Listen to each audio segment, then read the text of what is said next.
are merged, and we're recording now. So I don't know. I haven't done one of these in a while. kind of rusty. I've been listening to a lot of them. If that helps. That's good. I've been trying to get them back. Get the ones back out there. Get people listening to at least the ones that exist already, because I feel like Yep. they don't have that many listens. Like there's still plenty of people who've never heard the oh, the ones absolutely. we've already done. It's good to circulate them. Good word of mouth. Yeah, but and then I felt like, and then as soon as I started doing that, I was like, I gotta get on making some new ones. No, now's a good time. Try to get some people's interest while we're all kind of in quarantine. Yeah. We had 12,000 people watching the Centennial Race stream. So that's cool. Yeah, we watched good number. We watched it start to finish. Yep. Yeah, I couldn't stay awake. I fell asleep. Yep. I tried. Yep. But the coverage cool. was excellent. Yeah, it was really good. Yeah, I've watched it through a few times already, because I had to go through it to make sure it wasn't messed up at any point. Sure. I didn't want to put it out there, and then all of a sudden it goes black for 30 minutes or something, and I didn't know it did that. Yep. So it was hard for me to stay with, because I'd seen it so many times already. But, sure. Yeah, it was awesome. I mean, the whole build up is great. The whole production of it with the truck race and the that was awesome. That was really good. Awesome. Yeah, that was really cool. In the pits and stuff, with us racing and stuff, we miss all that.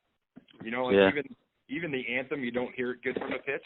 So that guy cranking it out on that guitar, that was awesome. Right. Yeah, that was in there too. That's right. Yeah, it was cool. Yeah. We had missed it. We had heard it was awesome and all that, but we didn't. We weren't able to hear it live when it happened. Really, you could kind of hear a little bit of it, but you don't really hear it good in the pits.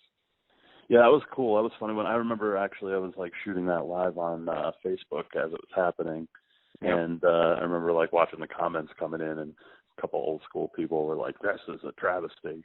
Oh yeah. But you know what? It's cool to have somebody with such a talent and be so local, and to be part of such famous bands and things. That's amazing. Yeah, I thought it was awesome. Yeah, out to our production at Orange County. That's cool as can be. Yeah. Yep. Well, so what have you guys been doing primarily with your time here and with your extra time? I'm going to assume it's been going into working on race cars to some extent. It has been. We've been quarantined. The shop's closed up here.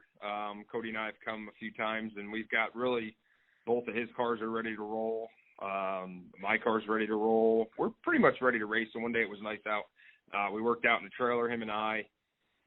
Cleaning that out, and we're going to redo toolboxes and just get things super ready to go for when we get ready to rip.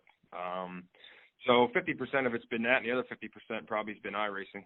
So I was just going to say, I was probably going to ask you guys about iRacing, because I know I've probably done a couple thousand laps on iRacing. Yeah. Now, Cody, how old are you for people who don't know? 15. 15. So you are of the age of video games. Yeah. So you definitely play a lot of iRacing, I would imagine. Yeah, I do. Every night almost, probably. Now, do you have a whole... You don't know who you're racing against, because, and you come to find out it's a 15-year-old kid that's whooping up on you. You know what I mean? That's how iRacing is. That's why you see Scott Bloomquist get on it, and he looks like somebody that's never raced before, you know what I mean? Because it's such a similar thing to real racing, but it's so much different in a more of a video game type format. Right. Now, do you have the whole setup, a wheel and a chair and everything that you kind of sit in? We both basically built ourselves identical setups. Custom. Yeah. We both have wheels, and we both have pedals, and we both have a little setup with the screen and all that kind of thing. And he's got a little fancier chair than I do. I use a kitchen chair, but I got a gaming chair. You got a gaming chair. We have two separate accounts, so we can race head to head when we want, and we can also have closed practices with each other if we want. iRacing is pretty user friendly in the fact that it costs you a little bit to get the pedals and all that kind of thing, but it's only $100 and something a year. It's $10-12 for a track, and once you have it for good. Yeah, you only got to buy it once. If him and I are going to get on and race for an hour together and test, it's 50 cents for an hour. So it's fun, and you can have a microphone so we can talk to each other, and it's neat. It really is. It's been the best thing that's happened since the quarantine stuff, really, for a racer. Yeah. Now I've talked to guys before about how, like NASCAR guys, and I know like Stu Friesen's talked about it, how he'll play in the off season and stuff. Now, like, what do you guys like? What track and cars within the game are you using to kind of simulate, our modifieds and Orange County? We primarily seems like we run either midgets or late models. Once in a while, UMP modifieds. And we run Williams Grove. We run Lernerville's probably one of the best tracks for the bigger cars. The midgets, there's Kokomo's really good. That's in Indiana. Fairbury, that's a pretty short track, is real good. And then there's one that's actually a fictitious track that's paved that they made dirt on there, and it's called Lanier. And that we run a lot of midgets on that. It's a real short track. Yep. So we're pretty diversified, and it's pretty cool because like when we get on and race at night, Cody and I will get on, and like Parego will get on with us. The Hearn boys, Matt and Kyle, will get on and race with us. The Roshinskis who race out in Pennsylvania, Brian and Nick Roshinsky, Kyle Roshinsky races with us. A bunch of like Bobby Flood races, Henschel's race. We all end up having like all us dirt guys all kind of like race together. So even though it's wintertime, we all still get a hoot at a racing. And then, once in a while, when the big races are coming up and, the World of Outlaw guys are starting to get on to practice, you start doing some nights racing with those guys. And it's pretty neat to hear them guys talk back and forth and stuff, when the Outlaw sprint cars came out, next thing you know, I was racing with David Gravel and Cody was racing Lance DeWeese. And, these guys are getting on and trying to practice. So it was pretty neat watching those guys struggle to learn how to iRace was pretty neat. And, a lot of your guys that are good in real life are good on iRacing because they spend a lot of time on it, like Parego is probably one of the better guys around. We've watched Mike Mahaney get way better at it. Like the last couple of weeks, he just kind of got on. Now he's been running a lot of the late models and sprint cars and some of the World of Outlaw stuff. Chris Heil's really good at it. Like kind of us dirt guys, that's what I would say are the best guys on iRacing right now that we race with. So now, do you ever race on asphalt in iRacing? I did once, but it's not as fun. Yeah. No. I tried it one time, but it's really not for me. It's different. I didn't even really buy many asphalt tracks. There's a couple that come stock with the game or whatever, but we never really bought any of the tracks. So like when the NASCAR guys go to Richmond or they go to Bristol and all that, I don't even think I have that on mine. No, I don't. Nor do I even have, I don't think, a fancy NASCAR on there. So I don't know. The dirt stuff still is, we're dirt people, and I guess that's where we stay. Even on iRacing, when you have an unlimited budget to race anything you want, we still just race in the dirt. So. That's pretty awesome. I mean, it's really cool that, despite everything that's going on, that we have this, that the racing community still has a way to stay social and competitive with each other. It's, I don't know much about it personally. I'm not much of a gamer, so it's kind of teaching me about how it works and stuff. What kind of you find with iRacing is, not really being a gamer, you can look at it in like it's a simulation more. You can look at it from that stance more than it is a video game. But it still is a video game of sorts. I mean, it's virtual. It's not real. You're buying something that's inanimate. It's inanimate. You can't put your hands on it, So, but it's come a long way, and you really can set the cars up, change shocks, change springs. They can get really exotic. And guys that have really good setups, they'll go on there and just whoop up on you. You just don't even know who they are, but they go 2 or 3 or 4 tenths faster than you, and you can't figure out how. Probably all like 14-year-old kids. Well, more than likely, that's exactly right. I know like the Tanner Van Dorn kid, he's supposed to run Middletown this year. I think he's 13, 14 years old. He's about the better guys I've seen on there also. Same thing, if you didn't know who he was, you just see the name, and this kid's out there just blasting around you, And then, last few weeks they've had USAC's been running a lot of midget races. So on there, we've been getting to lock horns with like Zeb Wise and Tyler Courtney and Chris Wyndham and some of these guys. And same thing, they've been gaming enough and they've been on there enough because a lot of the midget stuff's on there. It probably interests them guys a little bit sooner than it did us out here.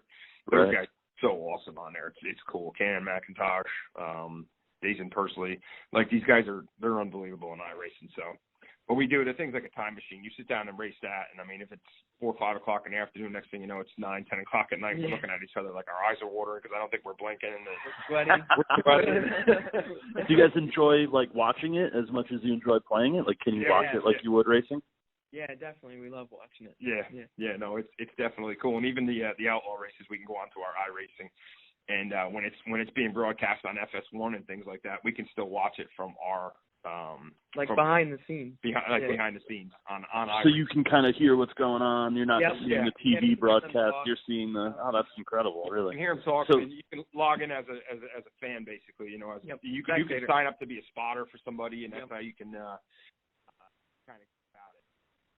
That's where Kyle Larson unfortunately got in trouble, because you can log in and be a spotter. So he thought he was talking to a spotter, but he was talking to the Right. Yeah, I mean, I wasn't sure if I was going to bring that up, because it's, obviously you don't want to set anybody up to answer questions. I think if you're talking about, you're talking about today's day, and you're talking about iRacing, I think you can't help but bring that up, because that's the very thing that Kyle Larson really brought to the forefront between him and Christopher Bell. Yeah, I mean, I'll go on the record and say I think it's despicable, and I don't have much sympathy for him, but that's right. Anybody that has that word in their vocabulary, right? I think it's a little tricky, and it is something amongst friends that all people probably have said one way or another in some dramatic form, one way or another. But I think if you look at Dale Jr.'s podcast and things, really, it's just really well. He says level. No matter what you do, some friends are looking to make you an instant, online star for doing the wrong thing. So, you can't have that. Yeah, when you're in the public eye like that, you have to be smarter. Even if you use that word in another context, it can't happen.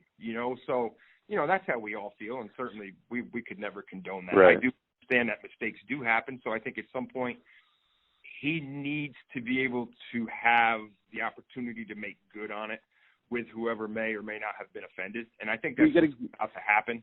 Yeah, you need a cooling off point. You got to let it. That, you know what I mean? He'll never be looked at the same. It's he's always going to have an asterisk. It's like the guy from Seinfeld, like Kramer. Remember, he did that in a stand-up set. And he didn't work for a while. Exactly. You get to come back a little bit after a while. Howard did it. Jimmy the Greek. They were gone. They were instantly gone. Yeah. And throughout the course of time, it happens, and people should know better than that. And it's unfortunate, because Kyle's just a rising star, and he is just a sweet kid and a really good kid. And I kind of got to know him a little bit early in his career, and it's a shame. But, it happens, and hopefully people get smarter from it, and that's all you can do. I mean, and it seems to be a phenomenon almost in gaming and online gaming. I mean, I'm not so old that I didn't come up with this stuff. I was in high school at the time of Call of Duty and playing online, and the way that you would talk to each other over, the chat and stuff, it was, I've seen it evolve and how it happened and the way it is, and it needs to change. I think it's kind of, it's definitely, we're talking about, what I'm talking about with you guys is, we're at the moment we're having to replace actual sports with esports, and that's right. If we have to hold it to the same standard as you would real sports right now, can't act like that. Yeah, something to add to that. I mean, as racers, we are so lucky to have something like iRacing, where your good racers can get on and they can be racers. When you have, just say, NBA Y2K, just say, for instance, you can't put LeBron James on there and have him play against somebody, because he's not going to know which buttons X, A, B, C. He's not going to have one from the other. It's nothing to do with basketball, Right. Doesn't you have a steering wheel? Yeah. So I think that we're lucky to have this iRacing as a platform, and the virtual racing as a platform, where on Wednesday nights everybody on FS1 and things can tune in and see this kind of stuff. So, I hope, and I assume, all our NASCAR people are going to be a lot sharper and stuff because of things that happen, and know, when they make themselves more accessible to the public, that this kind of stuff can happen. I mean, Cody and I have raced quite a bit with Kyle Larson, especially over the last few weeks. And I got involved in a wreck with him and another guy. Another guy took both of us out, and I heard him. He just said, "Geez, dude, what are you doing?" And you hear him right on the mic. And right there at that moment, you're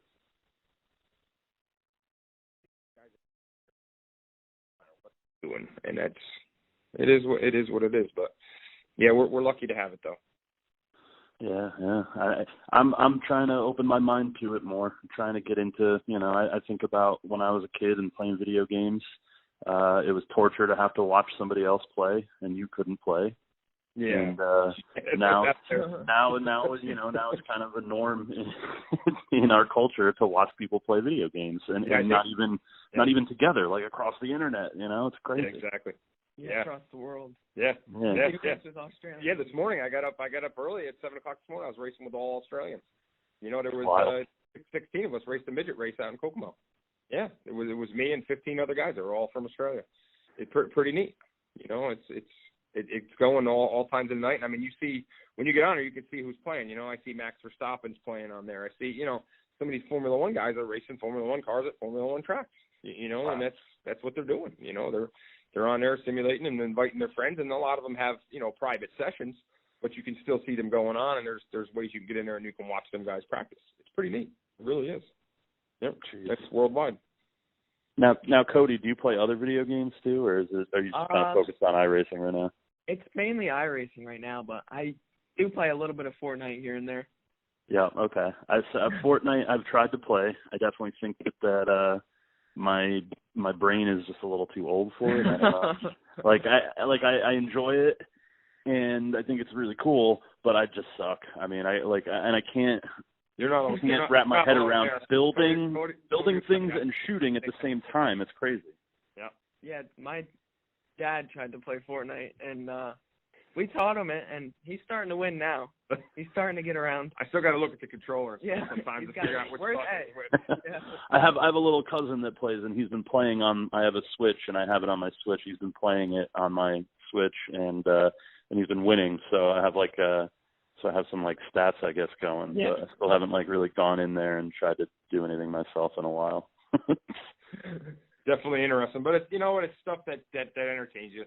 Yeah. And right now it's hard to stimulate your mind, with all the downtime, and you just watch TV. You can't just put the news on. You hear so much about so many things.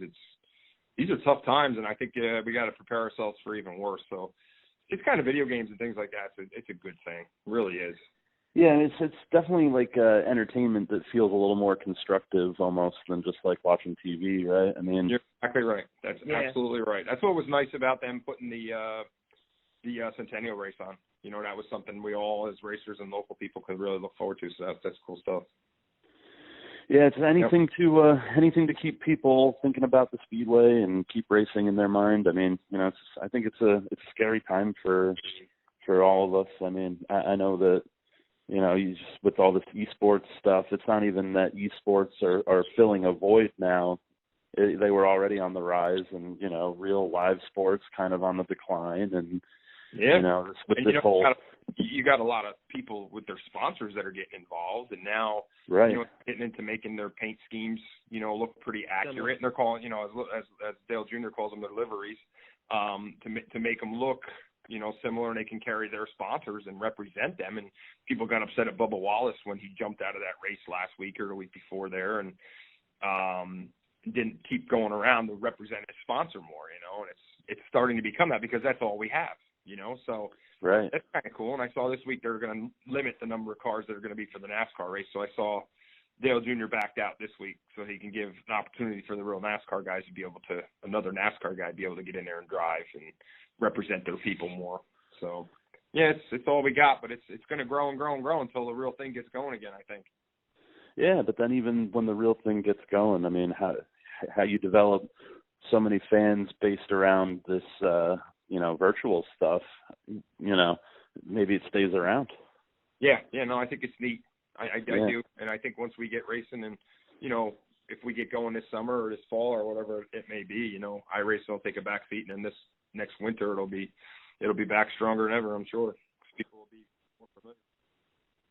Yeah, I mean, it just takes, take a little bit more money infusion. I read about the big esports events, and I don't exactly know what games they play, but there's, $1 million prizes and stuff. Oh, sure. Seems... That one fella, that's a professional Fortnite person, the big thing that they do is they're streamers, they get on and they stream all the stuff, and I think that's where they make their most money, and then they enter tournaments, and they win tournaments and they win money for the tournaments, and then that whatever that guy's name is, Ninja or something from Fortnite, he's like a god in the Fortnite community. And right. He's making millions a year doing this stuff, you know. And at that point, more than a lot of race car drivers are making. Oh, you betcha on that one. Yeah.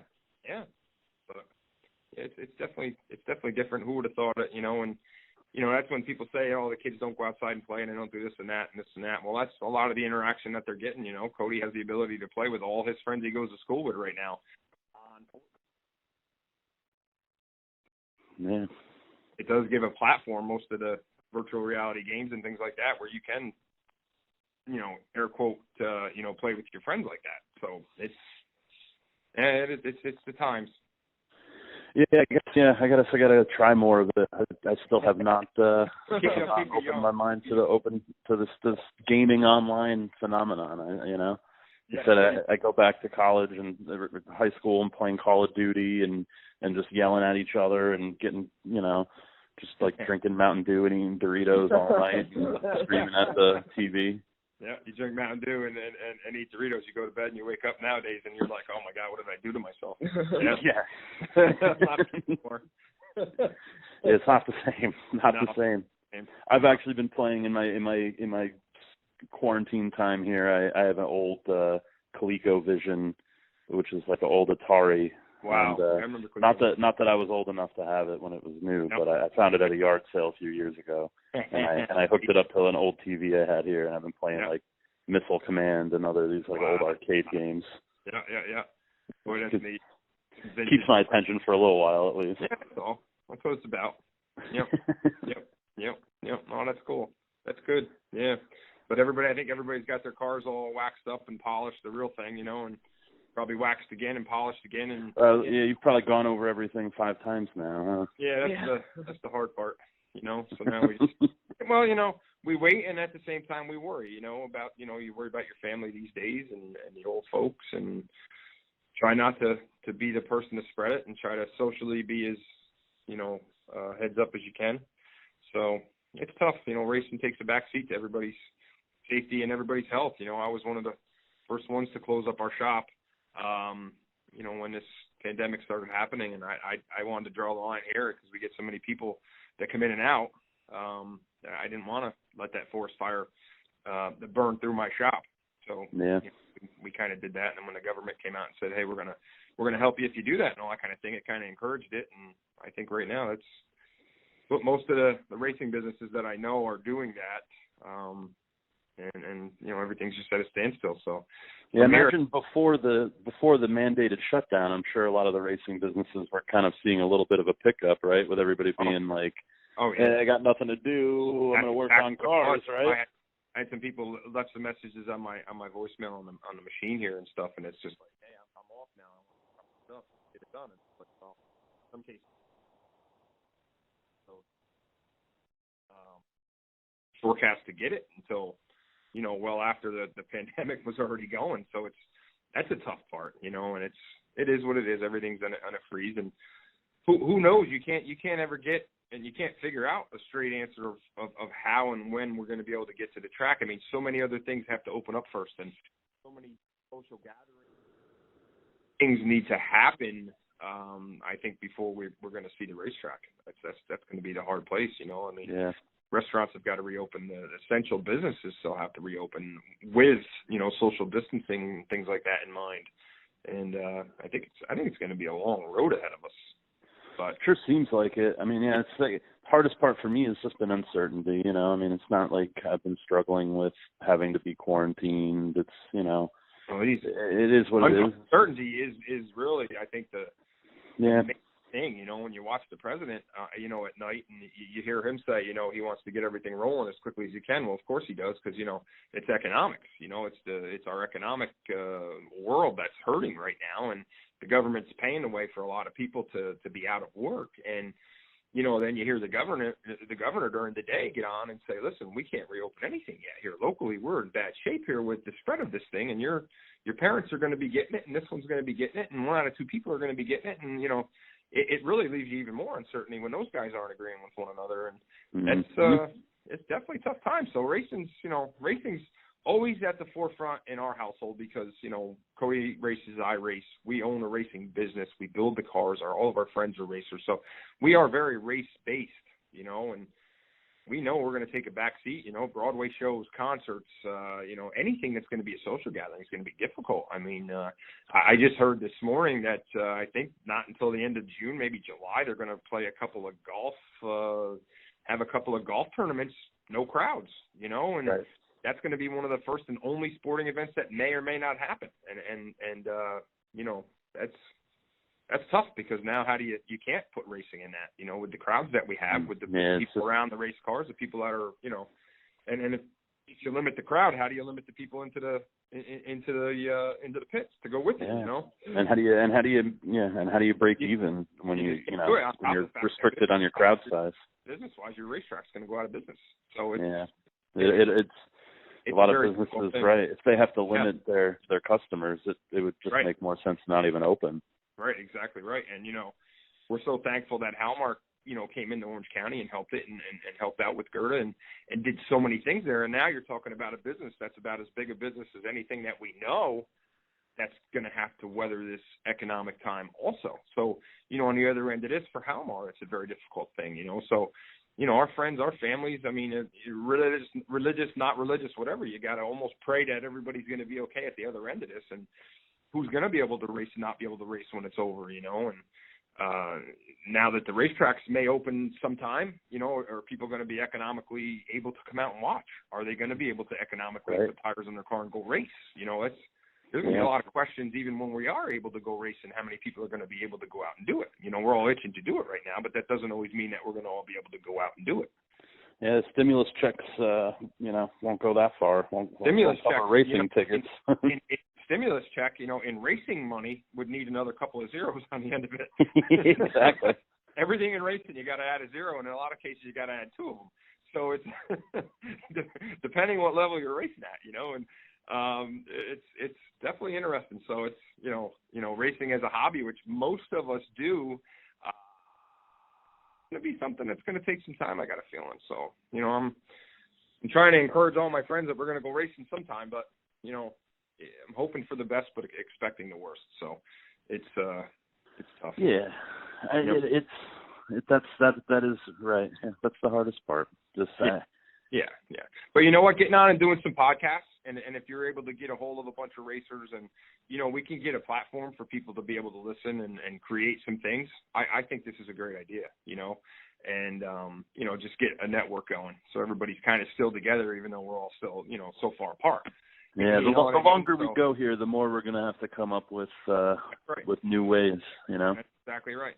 So you know, anybody's got ideas, I'd be open for being a part of any of them. You know? We got. I guess the first thing is we got to start petitioning iRacing to get Orange County Fair Speedway into the game here and get them Northeast modifieds. That would be neat. I actually heard they were doing Weed Sports Speedway. Scanned it before the race event, and I guess that race event got rained out, so they weren't able to scan before, during, and after to see what the track changes, how much dust it puts out, where the curb ends up being, and yada yada yada. So they never really got it up and running from there. But I think in the future we will get our cars up on there. I think if the World of Outlaws and Dirt Car stays involved with the productions that they're doing for iRacing and things like that, right. I would think that's going to be the fast track to get our guys and get our cars on there a little bit more, but we'll see. I think it'll be neat. But for now, you know what? You get on there and you race a late model, or you race a sprint car, or you race a midget. It's good enough. It's good enough for now. I'll tell you what. Wow. Mastered any of them. Cody and I can win a couple of local races. Yeah. We're not racing big dogs. We're not racing winning any of the big events. Now, is there opportunities to win money within the game? Well, like the World of Outlaw races that they have, like when I was talking to Anthony Parego the other night, he was running second to Mike McKinney in the late model at Lernerville. It was the World of Outlaw show. It was 1,000 to win. It was 500 for second. Anthony got spun out running second. Yep. He was mad. Because let's face it, he races for a living. You know what I mean? So right. Yeah. Substituting that. Exactly. That's why you're seeing some of these guys race these. Like Anthony will run the World of Outlaw sprint car, and he'll run the World of Outlaw late model on iRacing. He ran Lernerville with the sprint car, him and Mahaney. Wow. like that, but Now, don't quote me. I'm going to ask paying a little bit of money. This is a question for the listeners and for myself here now. What is the way that if somebody wants to watch some iRacing but not necessarily compete, what is like the way that they can do that? I mean, I don't know that. I think you're going to have to buy the year's worth of the subscription and have it downloaded in your computer at the very least to be able to do that. And then from there, you can get on there and see the list of schedule of races, and then you can go in and you can watch. And in some cases, when you go into some of these events, people are looking for spotters, and when they look for spotters, basically you can adjust your camera and watch that racetrack or watch any car you want from any angle you want to watch it. Oh, wow. Probably, what would you say, Coach? 15, 20? Yeah, different angles. Yeah. You can watch from the cockpit. You can watch from 3 different camera angles, different corners. So when somebody asks you and they want you to be a spotter, you know, you can just go on their car. If Cody needs me as a spotter, I can just go on his car.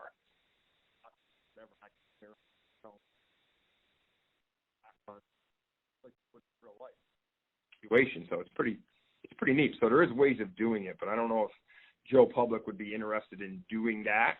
I know for their fun, but some people stream it, like Kevin Swindell, David Gravel. They stream it on like Twitch. Yeah, I think they get on Twitch and they stream a lot of what they do.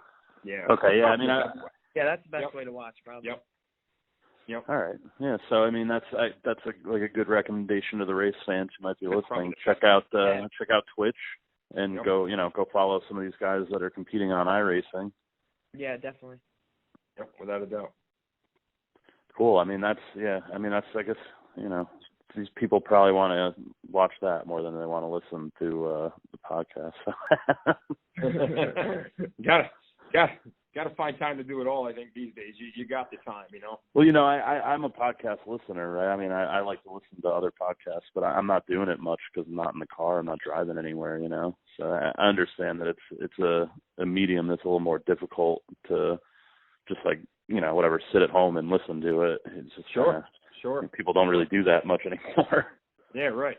Yeah, but you know, despite that, it's, you know, for me, it's you know, it's a really, I think it's a great medium, and you know, even though right now is not the time for it, we're gonna do these podcasts, do these interviews, and maybe people can like put them on when they're going down to sleep or something, fall asleep to the sound of Jerry Higbie's to the cool sounds of Jake comforting voice.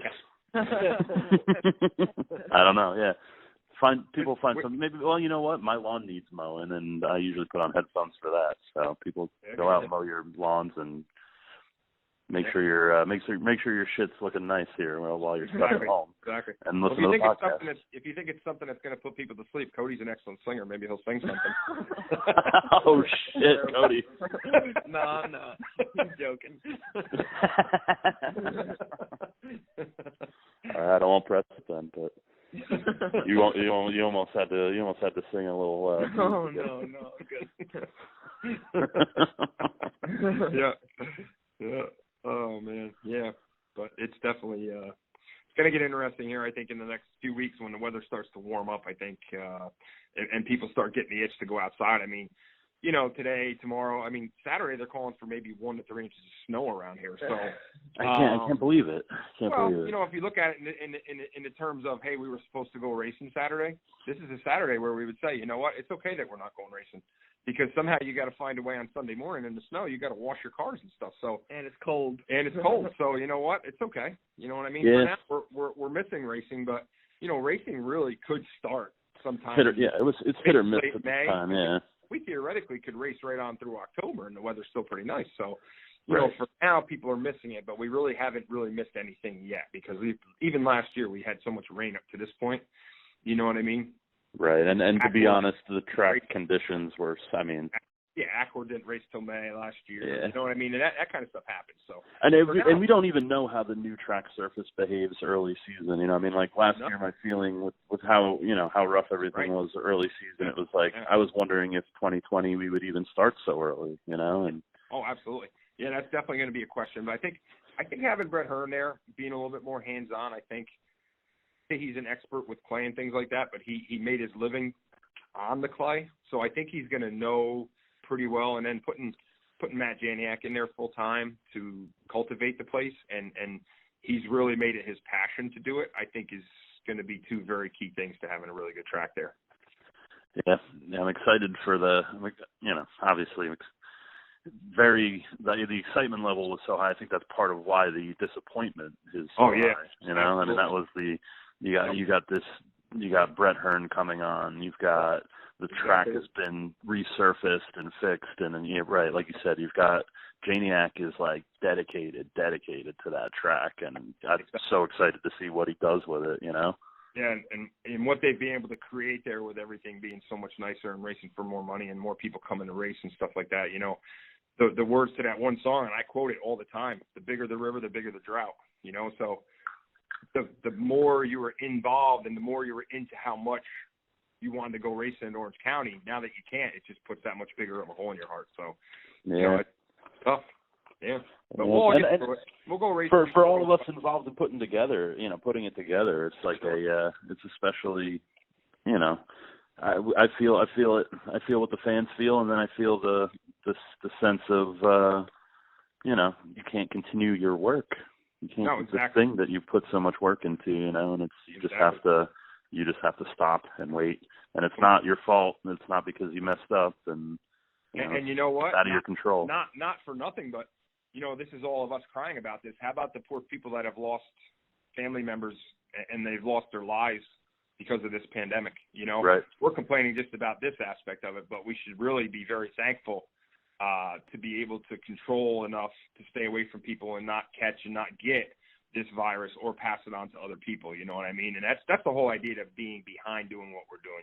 I'm willing to sacrifice and close my shop to make sure that my 71-year-old dad doesn't get it, and that my 75-year-old engine builder and 75-year-old sponsor, Mr. K, doesn't get it, and try to not be an avenue for that kind of thing. And I don't want to find out if one of my kids has a hard immunity, and they have trouble with this disease or virus, So, I think at the same time, all of us racers have to be very thankful to be okay throughout this. I know a couple of my friends got the virus, and they were, I guess, young enough and fit enough to be able to handle it and to be able to deal with it. And at the same time, a couple of my friends, one of them lost their grandfather, another one lost a grandmother. I probably know 8 or 9 people that have lost their lives to it. So, that's what we have to, I think, keep in mind mostly when we say, what are we doing? We're bored, we're this, we're that. Well, you know what? All we really have to do is do nothing to try to help the world with it. So, racers are people that overwork. Racers are people that do way too much. We work 100 hours a week to go racing, and right now they're asking us to do nothing. And I think that's where we're all just so hung up. And I think that's right now where we got to be thankful that we can do it and try to be a step to keep people healthy. It's tough. Yeah, wow. You said it. I don't think it could be said better than that, and I don't think that there's a better note to end the interview on. I think take those words. Yeah, no, I think so. Yeah, I mean that's really what it's all about. It is. It really is. The underlying of it. We can complain and all that, and we're bored and all this, but be thankful for what we've got and try to do our part. Wear our masks, and I know tomorrow they say Cuomo is going to get into you have to wear a mask when you're out in public. Well, you know what they say: don't wear a mask for you, wear a mask for your fellow man. Awesome. Good. All right, Thanks, guys. Thank you so much. Have a good one. You too. Stay sane. You too, buddy. Yeah, Take care. Later. All right. Bye. See you later.